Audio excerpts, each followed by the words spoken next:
Hi there. I welcome you to this learning session on IFRS for SMEs. In this session, we will have a discussion about intangible assets other than goodwill, which is dealt by Section 18 of IFRS for SMEs. Now let's move on to the learning outcomes. So, after completing this session, you will have an understanding about the following two areas. The first would be the initial measurement, how initially we need to measure intangible assets in the financial statement per IFRS for SMEs.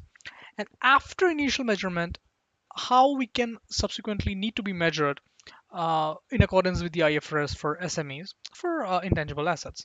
So now let's understand the initial measurement first. So an intangible asset can be acquired generally by the following four ways.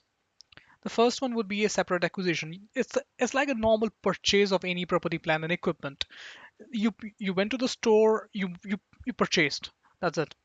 Which means in that case, we need to capitalize the intangible asset at cost. Whatever the amount that we have paid, it's similar to the calculation that we generally do for the property, plant, and equipment. It should be recorded at cost.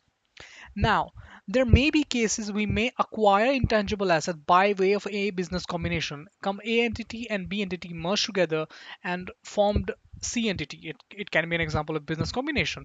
And when there's a C entity, the combined entity provides some kind of intangible assets, some kind of a rights that we need to recognize in accordance with the business combination provisions. Then in such a case, those intangible assets are required to be recorded in the financial statement at fair value as on the date of the acquisition.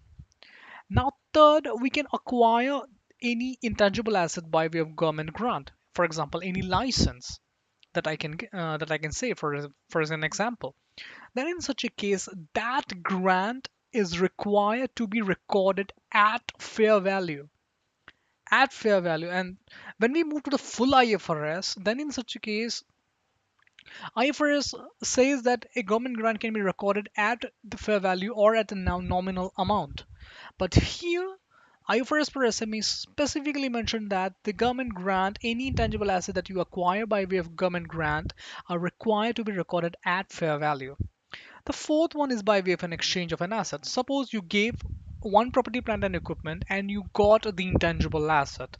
Then, in such a case, that intangible asset that we have acquired is required to be recorded at the fair value when the asset is given. It is required to be recorded at the fair value of the asset when it is given. But however, there are two circumstances when either you are not able to measure the fair value or there is no commercial substance. It lacks commercial substance. Then in such a case, it is required to be recorded at the cost of the asset that is given. It has to be recorded at the cost of the asset that has been given. So this is relating to initial measurement. Now let's move on to subsequent measurement.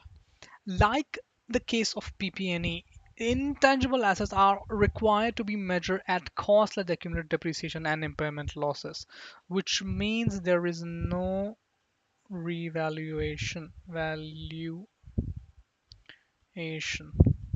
This is the main difference from the IFRS full from IAS 38.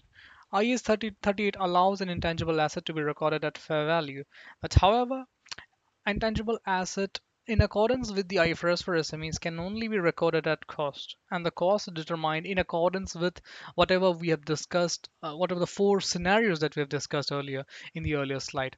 So, just to give you a recap, we have discussed the following four items. The first, in case of separate acquisition, we need to measure it at cost. And when we acquire any intangible asset by way of business combination, we need to record it at the fair value as on the date of a business combination. When we acquire any intangible asset by way of a government grant, it has to be recorded at fair value.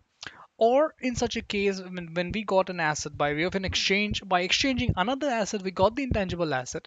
Then in such a case, the intangible asset is required to be recorded at the fair value of the asset on the date when we have made the exchange.